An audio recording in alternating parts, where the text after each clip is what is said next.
Olá, pessoal. Então a gente vai finalizar agora a unidade 4, que fala sobre fenômenos ondulatórios. Nessa unidade a gente trabalhou então um pouquinho sobre esses fenômenos ou ondas que se propagam em um meio, por exemplo. O que a gente vai falar aqui é a aplicação biológica desse conceito. Então nessa aplicação, para que ocorra, por exemplo, o princípio de formação do som e a captação do som, no nosso corpo humano, a formação, que é a fonte sonora, é feita na nossa boca, nas chamadas cordas vocais, que atualmente em anatomia se chama pregas vocais. O que acontece nessa fonte sonora, então? As pregas vocais vibram e essa vibração gera o que a gente chama de som, né? Que é a variação da pressão do ar. Essa vibração, dependendo da quantidade de vibrações por segundo, a gente vai ter os diferentes tipos de som.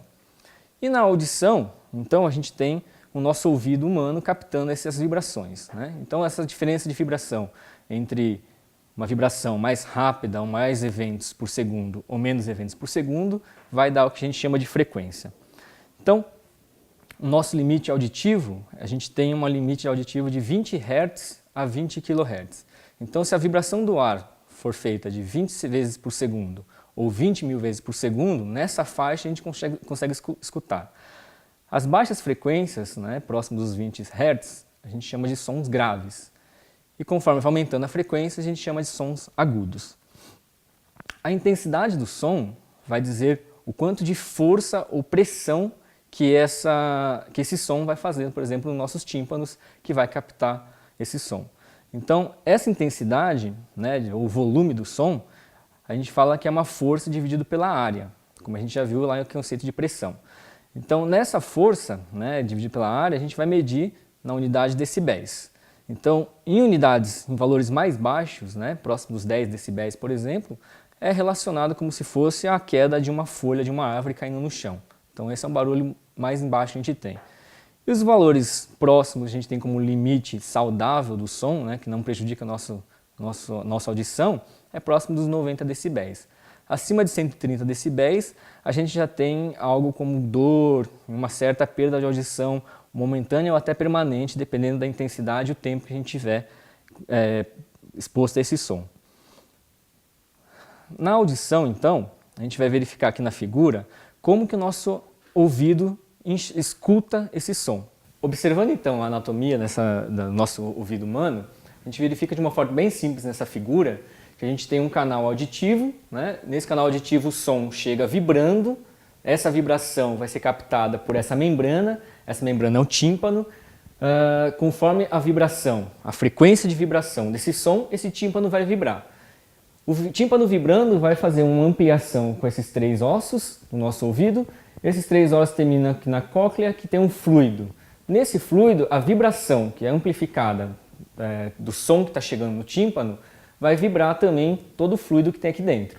Nesse fluido, a vibração deles é captada por cílios. Esses cílios são ligados ao nervo e esse nervo manda a mensagem para o nosso cérebro.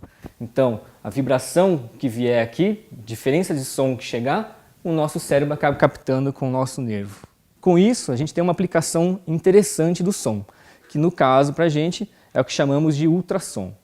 Então, no ultrassom, o que acontece? Né? Se a gente tem um limite de audição de 20 Hz a 20 kHz, tudo que for abaixo de 20 Hz a gente chama de infrassom. Então, abaixo do nosso limite, a gente chama de infrassom. Acima do limite, a gente chama de ultrassom. E o ultrassom, na biologia, tem muitas aplicações.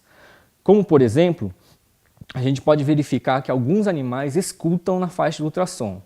Né? A gente conhece como um exemplo básico deles, que até o animal se localiza através de ultrassom, que são os morcegos. Então, os morcegos, eles não têm uma visão muito boa, o que eles fazem é emitem um ultrassom e captam o retorno e verifica qual que é a distância que percorreu esse som e consegue determinar quais são os objetos que estão na sua frente.